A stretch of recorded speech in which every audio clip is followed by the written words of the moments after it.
Okay, everybody. So, if you happen to be tuned in last night to the Jimmy Dore live stream, I called in or I texted him because somebody on Twitter told me that I should get in touch and explain to him what's going on with this whole arcane academic debate about whether Trump has actually been impeached. And the fact that we're even having this discussion speaks to the fundamental absurdity of the process in a way.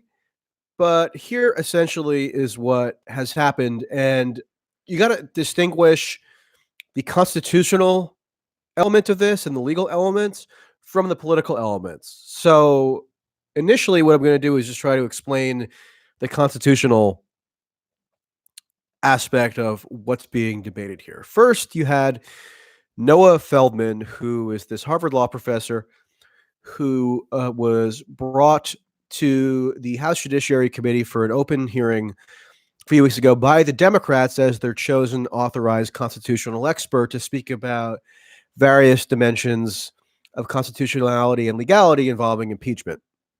So he was the guy that the Democrats wanted as their authoritative voice on all the aspects of impeachment. And the day after Trump ostensibly was impeached, Noah Feldman wrote a column saying that, hey, wait a second, Trump has not been impeached. And if you're like, what? What are you talking about, bro? His argument is that Trump has not been impeached until the articles of impeachment have been transmitted to the Senate. He says that that transmittal process is what impeachment hinges on. So, according to Noah Feldman, what occurred on Wednesday at, I think, 8:09 p.m.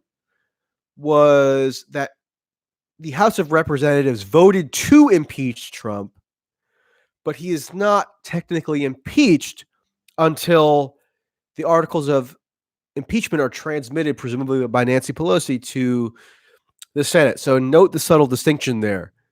Voted to impeach versus has been impeached. It's like a tense issue, right? Now, Noah Feldman invokes what he says the founders had in mind when they outlined the protocols for impeachment in the Constitution, which is that they were referring to how the House of Lords in England tended to deal with impeachment. And in the House of Lords, it wasn't regarded, apparently, in the 1600s as a full culminated impeachment process unless and until the House of Commons transmitted impeachment, their notice of impeachment to the House of Lords, right? So he's going way back into legal history to kind of resurrect this question. And then another irony is that in response to Noah Feldman, guess who weighed in? Jonathan Turley, the George Washington University law professor, who was brought to this same hearing by the Republicans to discuss the various legal and constitutional issues at hand. And he says, no, Noah Feldman, you're wrong. Trump was, in fact, impeached because the resolution passed on December 18th at 8:09 p.m. clearly states that Donald John Trump is hereby impeached for committing high crimes and misdemeanors.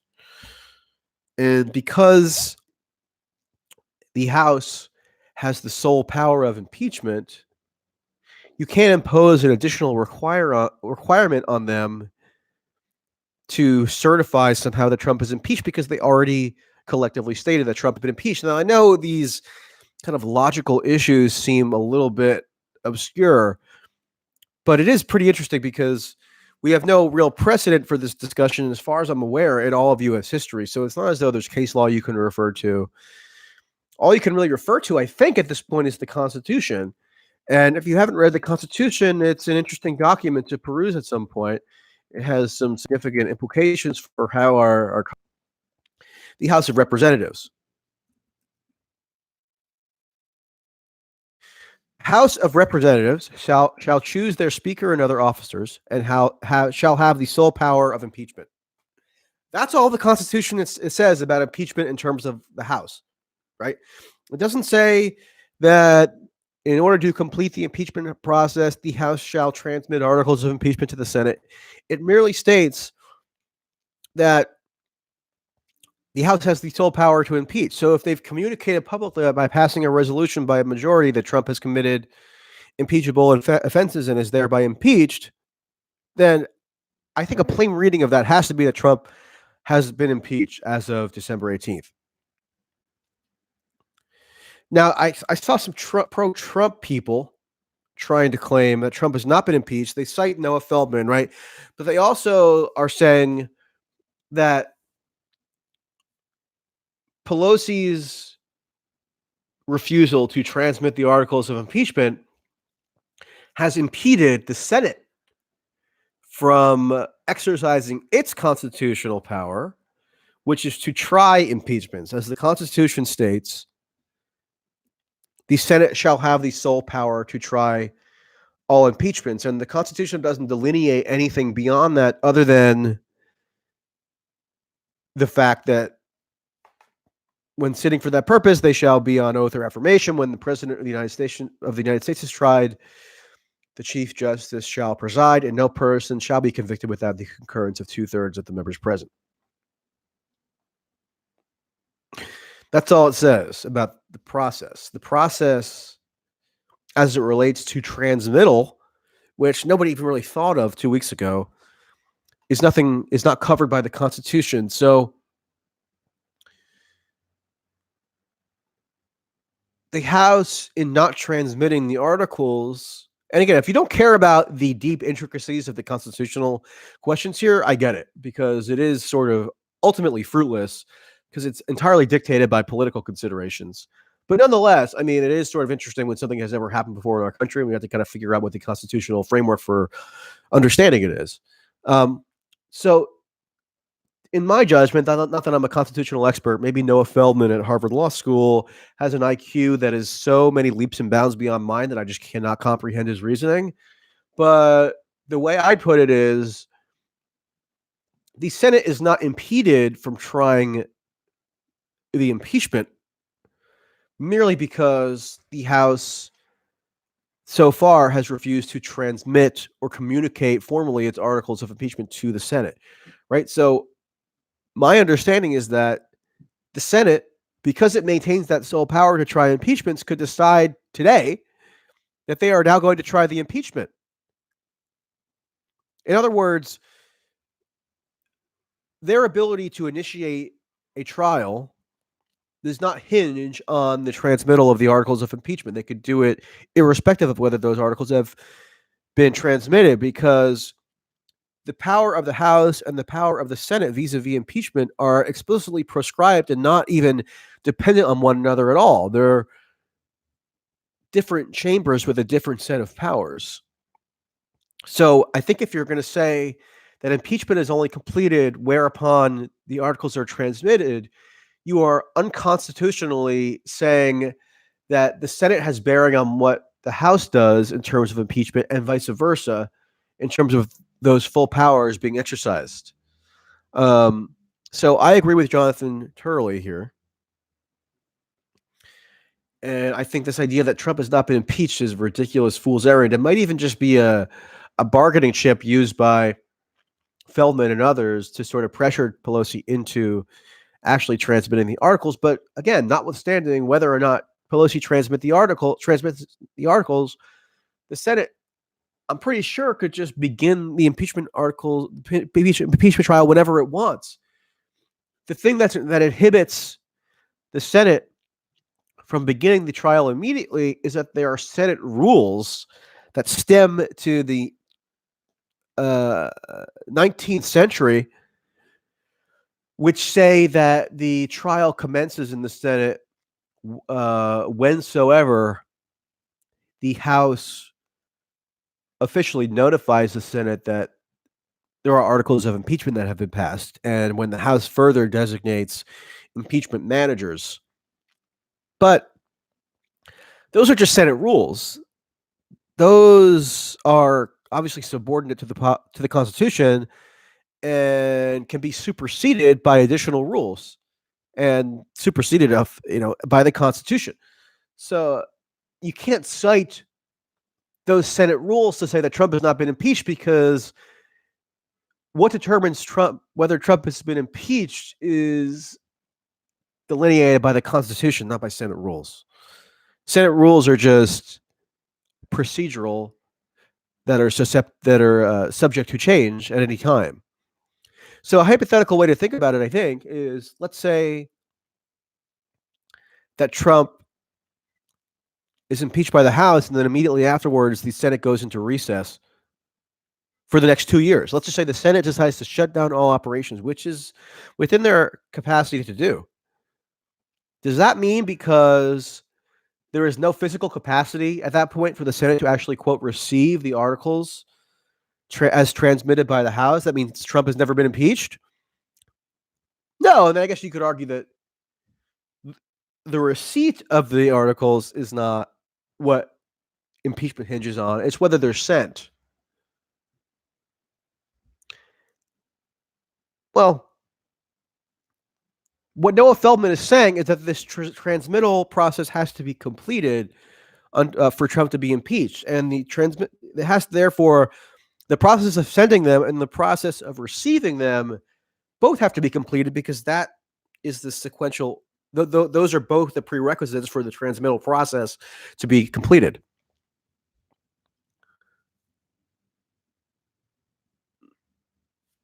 I should be obvious at this point. This is uncharted territory, which is why we're going down the road of these bizarre hypotheticals. Now, I do believe Trump was impeached on Wednesday. Okay, and I think that arguing he's not is foolish. But at the same time, for the House of Representatives not to transmit the articles says a lot politically that is separate and apart from those sort of arcane constitutional questions that I was just fleshing out. It says, I think, that Pelosi and the Democrats have a fundamental lack of confidence in the strength of their case, and they'll never admit it, because they fail to get one single vote from any Republican in favor of impeachment. Now, you can say that the entire Republican Party is 100% subservient to Trump, and they were never going to vote to impeach him under any conceivable circumstances. Maybe true. Maybe that applies to a portion of the Republican Party, maybe even a majority. But the idea that would apply to 100% of the Republican caucus in the House, I just don't think is plausible. I think there are situations under which some Republicans would vote to impeach Trump. For example, and I've mentioned him before, Will Hurd. He's a black Republican, former CIA, represents a district on the border with Mexico, was best buddies with Beto O'Rourke, traveled around with him and talked about how much they love bipartisanship, is on TV criticizing Trump for this, that, and the other thing every other week, is retiring, so doesn't have to worry about a primary challenge. Even Will Hurd did not vote to impeach Trump, and in fact, he voted no on the impeachment articles. So if you can't even get Will Hurd, then maybe that should cause you to evaluate whether your case is as strong as you'd like to imagine.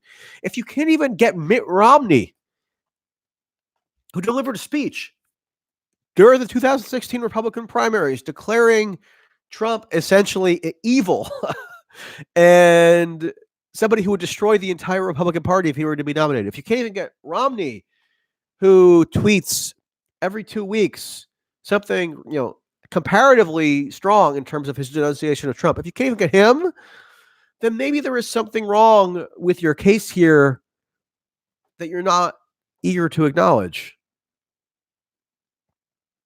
Maybe if you haven't made any inroads whatsoever in terms of public opinion since you announced your impeachment inquiry in September, maybe that says something about the strength of the case that you're proffering to the American people. But of course, Democrats will not even consider that. So instead, they're just going to apparently withhold these articles of impeachment to delay the process of the Senate trial, which seems all but certain to result in acquittal because they don't want to allow Trump to say he was exonerated. Well, I mean, aside from the constitutional question, where I think that the Senate could begin the impeachment trial tomorrow, they could do it on Christmas Eve in a half hour, so everybody misses it if they wanted. Um, well, that just speaks to a fundamental lack of confidence in the case. I mean, and they knew going into this that the Senate was not going to convict Trump on the grounds that they were proffering in their impeachment articles. So this speaks to the folly of the enterprise from the outset that they are now doing this bizarre delay tactic with no precedent in U.S. history, such that we now have law professors blogging about it. um, and that's what it's come down to. So I am interested in a way in this constitutional question, but of course the vast bulk of Americans are not. They don't care. They don't really pay much attention to what the Constitution narrowly prescribes vis-a-vis impeachment, but they do care about the wider political issues at hand. And one of them is something about which I tweeted the day of the impeachment, and then I woke up the following day, and it turns out Trump had retweeted me, which is interesting. What I had never been retweeted by Trump before, but it didn't create as much of a fuss as I would have thought. Possibly because it seems as though he woke up in the middle of the night in like a manic spell and retweeted about 85 things in a row. So like the potency of any one individual retweet has been diminished. Obviously, some people did notice, but it wasn't like my day was upended. It was just, oh, okay, I guess the president retweeted me, which is funny. But the thing that he retweeted, I stand by totally. And if it happens to, you know, reinforce Trump's beliefs, so be it. Let me just pull it up here. Um,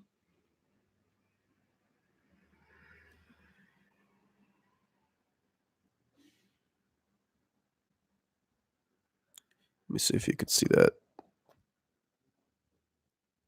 Oh.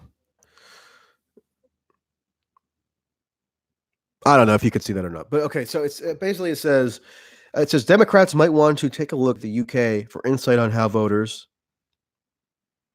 react when one party is perceived to be overturning an election result. So the political question you have to ask now is, what is the wider effect of this going to be, if any?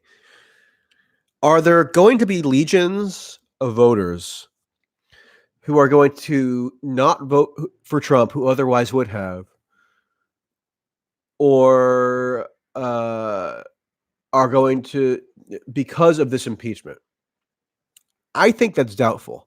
I'm trying to imagine what the prototypical voter would be who was planning on voting for Trump, but now is not because the House impeached him along partisan lines. I mean, there might be like a suburban Virginia, very moderate Republican who is very much steeped in like constitutional tradition and believes genuinely that it's a major blemish on Trump's record for having been impeached and therefore will not vote for him. Um, so maybe there's a guy out there. There has to be like one guy for whom that would apply. But I think in terms of the effect of this politically, the much more sizable response is going to be among voters who maybe don't like Trump, maybe have criticisms of Trump, maybe even were voted for Trump in 2016, but were alienated by various things that he's done and his failure to deliver economically or otherwise to, for example, their post-industrialized towns in the Midwest. Maybe they were moving away from voting for Trump, but because they see the House impeach him along partisan lines, they grow resentful because they perceive that as an attempt to undo the previous election result, and they want their vote to be honored. And they're going to say to themselves, "Okay, you know what? I don't like Trump. I don't feel he's delivered, but nonetheless, I'm going to vote for him again as retribution against those who would seek to overturn my vote last time." I can see many voters falling into that category. And are these just sort of impressionistic theories that I'm offering right now? Sure. Would I have to go around and actually talk to people who fit into that category to be more confident in my prognosis? Yes, and I will do so in time. Um, but I like to think that my instincts are like not entirely crazy on these questions, and that does occur to me now as a highly plausible scenario in terms of how this stuff shakes out. Um, and if the House doesn't even transmit the articles, and I feel like that response gets underscored in a way because they're not even claiming that this is the emergency that they predicated their entire impeachment on before. I mean, they expedited this process to a large extent because they said more or less that, quote unquote, a crime was in process, right? They had to protect the sanctity of the 2020 election and therefore move quickly to impeach Trump because if they didn't, he was going to interfere or he was going to solicit foreign interference in the 2020 election. And therefore, time was of the essence, and they had to get this done swiftly. Otherwise, Trump would be empowered to, bring in Ukraine, China, Russia. One member of Congress even suggested that Trump would try to interfere by soliciting Venezuela to get involved. So they were saying that if this pattern of solicitation of foreign interference was not repudiated through the mechanism of impeachment, that Trump would just do it over and over again. But obviously, if they're willing to just now delay and dilly-dally, then time clearly was not of the essence. They're taking more time.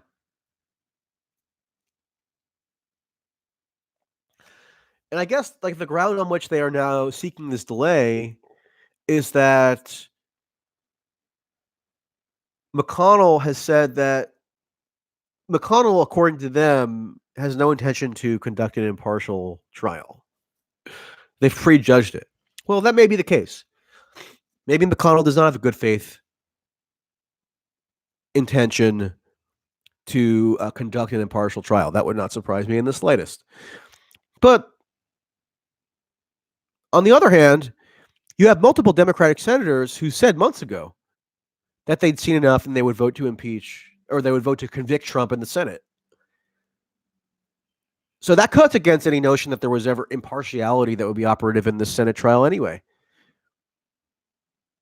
And these, unlike a juror in a criminal case, in a typical criminal case, senators are not required to be impartial. They're not required to be free of bias. They're not vetted by a court to ensure that they can dispassionately assess the evidence before them and render a verdict.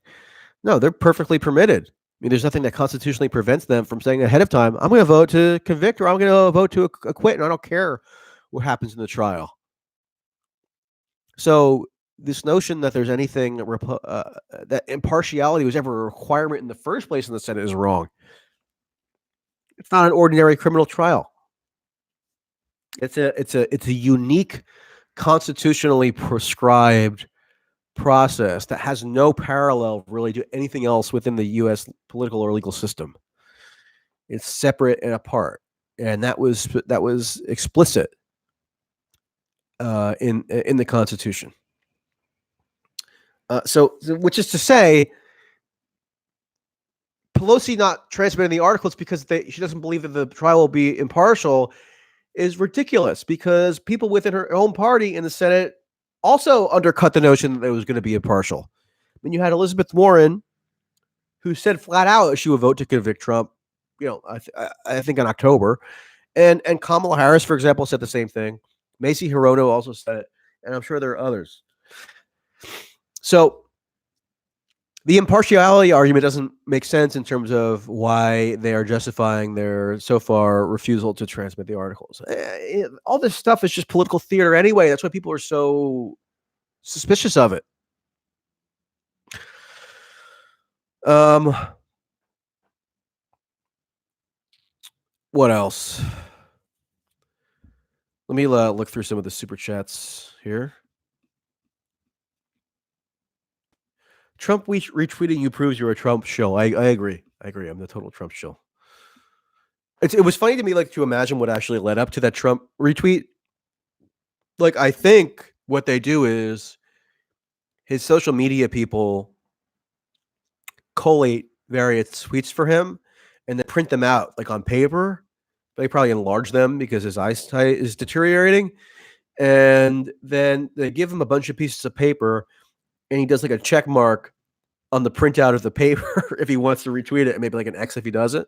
And they've like to just go through and retweet them for him on it, like on his behalf, which is just funny. It's funny for me to think like, okay, Trump was just impeached, and then he has this kind of like manic episode, and like one of the first things he does is retweet my tweet analogizing it to the UK election. It's just bizarre.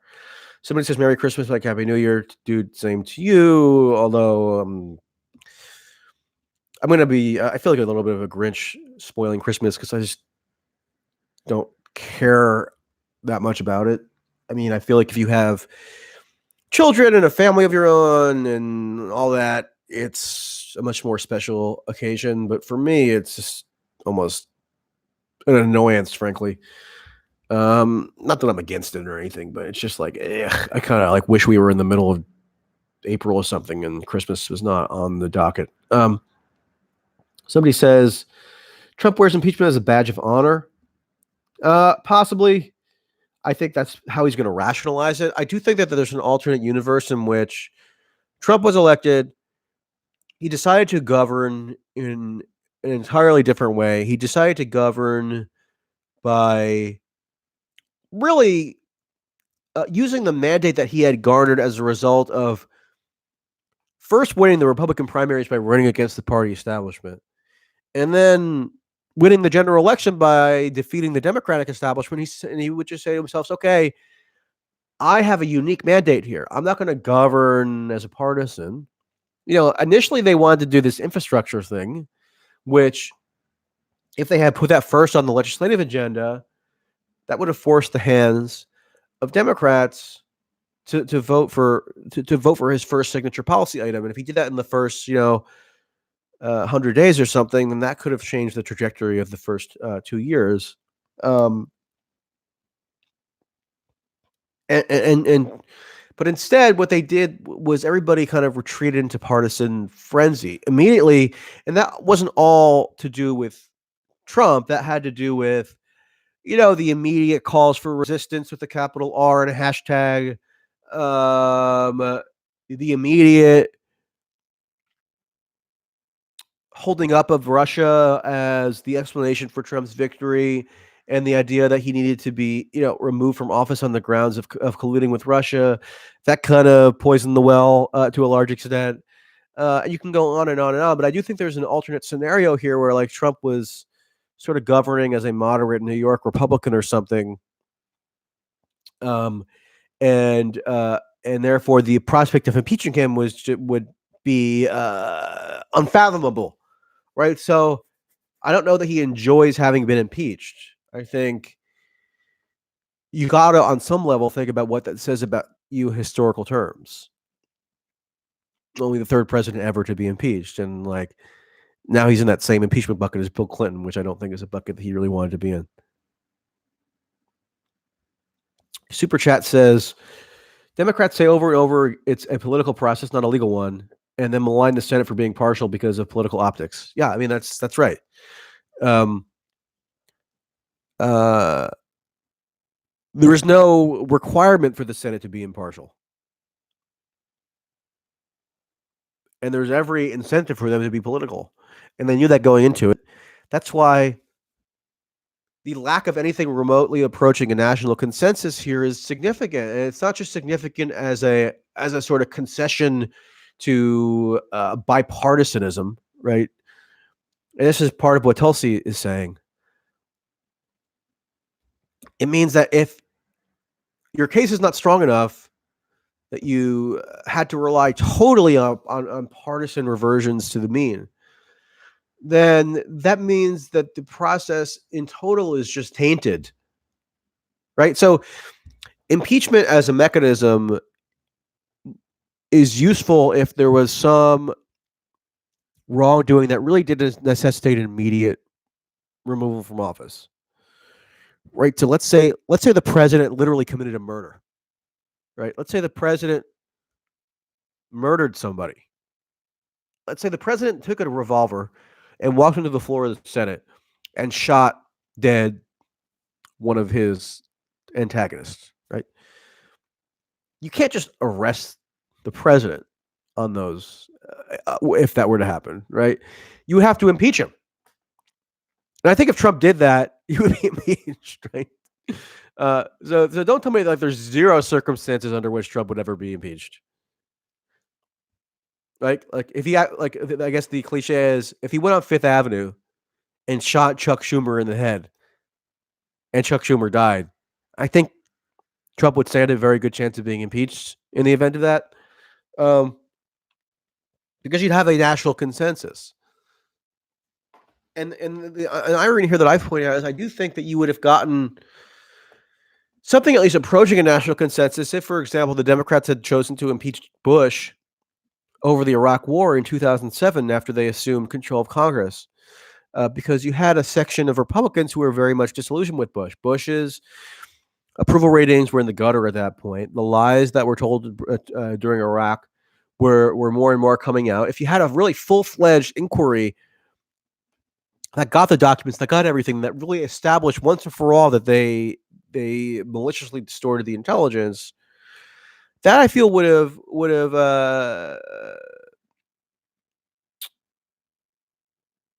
made inroads among the Republicans to at least a marginal degree, much more so than the ones being made now. But of course, that's not the priority of the political leadership of the country, so they didn't even bother entertaining that. Pelosi famously said that attempting to impeach Bush over the Iraq War would have been a, quote, waste of time.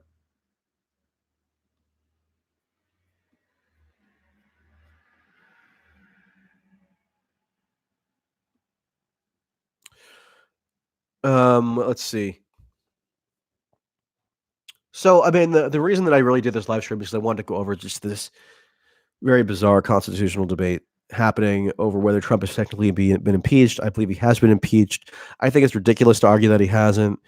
So whether you're pro-Trump or anti-Trump, going down that rabbit hole just seems like a total waste of time. Somebody says, "Thank you for all that you do." You're welcome, sir. Thank you for the contribution. The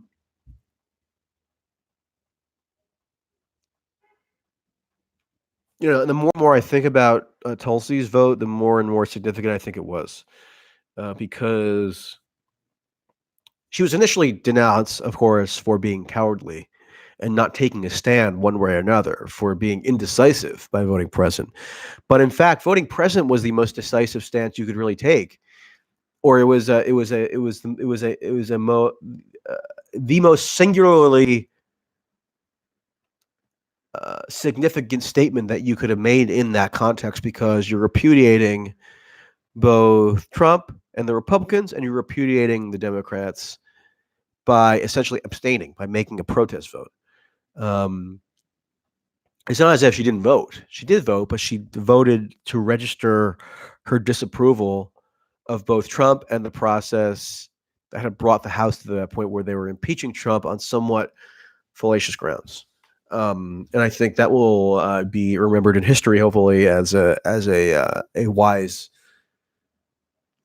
course of action that nobody else in the entire chamber saw fit to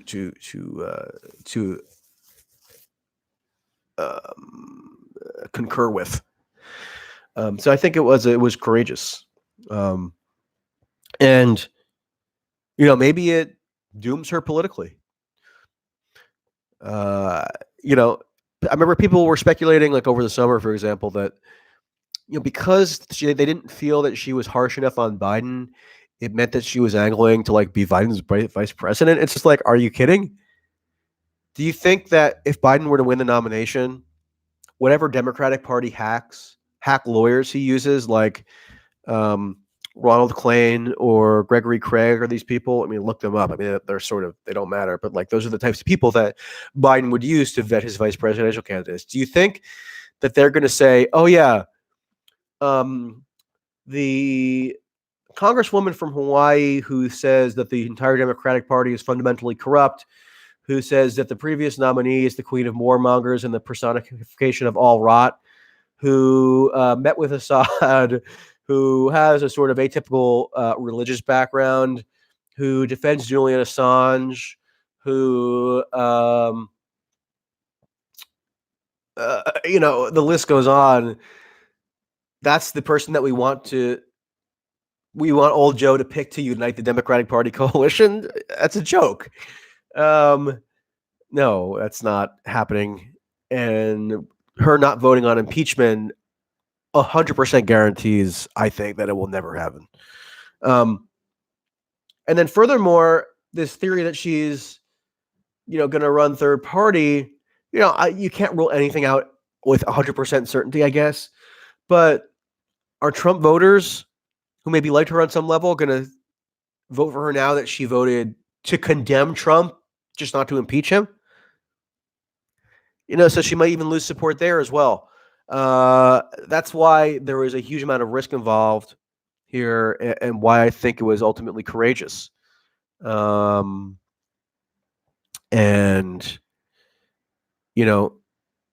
in particular, her vote essentially conveyed that while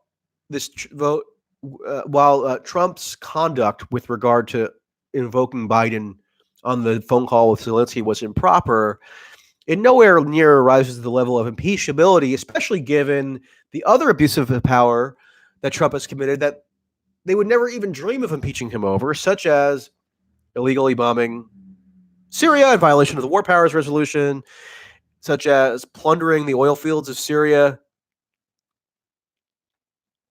to basically, imperialistically extract their resources, such as aiding and abetting the Saudi war in Yemen, and the list goes on. So I think that unto itself is a really powerful statement, and that's in her censure resolution. And I can't say with certainty, obviously, that it will be looked back upon favorably, because who knows what the ideological biases of future historians will be. But I think not giving her sanction to not either Trump nor those who have sought to impeach Trump on a logic that is really harmful is the right way to go. Was the right way to go, and hopefully will be remembered as such down the line. And I think that she will be explaining in more detail the factors which led to that decision, that I think will further clarify why it was the right move. Yeah. So unless anybody has any other comments, I think that's about it for me. Sorry if you saw the Star Wars movie and were disappointed. I would say to you that if you had gotten super emotionally invested in what is fundamentally a children's movie, that the blame lies with you rather than the movie makers, because why would you think that it would necessarily meet your expectations? I'm not seeing it.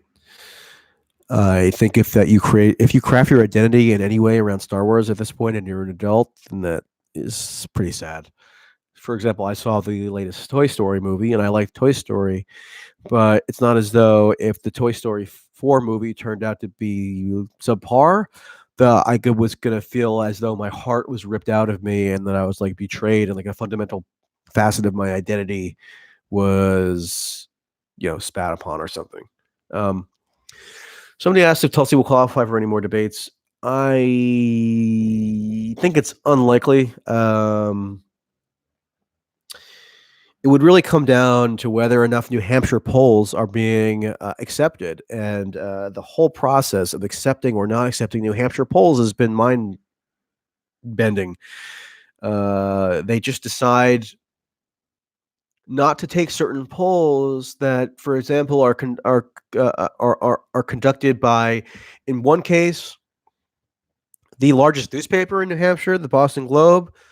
Multiple quote unquote qualifying polls conducted by the Boston Globe for her have been rejected, and also they even decided not to accept a poll that was conducted or published at least by like the main NPR station and the main public radio station for main public radio station in New Hampshire. So that's what it comes down to, and I think like she's pretty much resigned to not um, being in any future debates. But that's why she's going all in on New Hampshire. She's basically living there right now. And if she were to get, let's say, I don't know, 8, 10, 12, 15% in New Hampshire, that could really be a launching pad. And that's, I think, what the strategy is at this point. So, if you want to support her, the idea is to focus on New Hampshire right now, where it should be said that Democrats, Independents, and Republicans, everybody can vote in the primary. It's an open primary, and that is favorable to Tulsi. All right, everybody. That's it for now, and I will talk to you all later.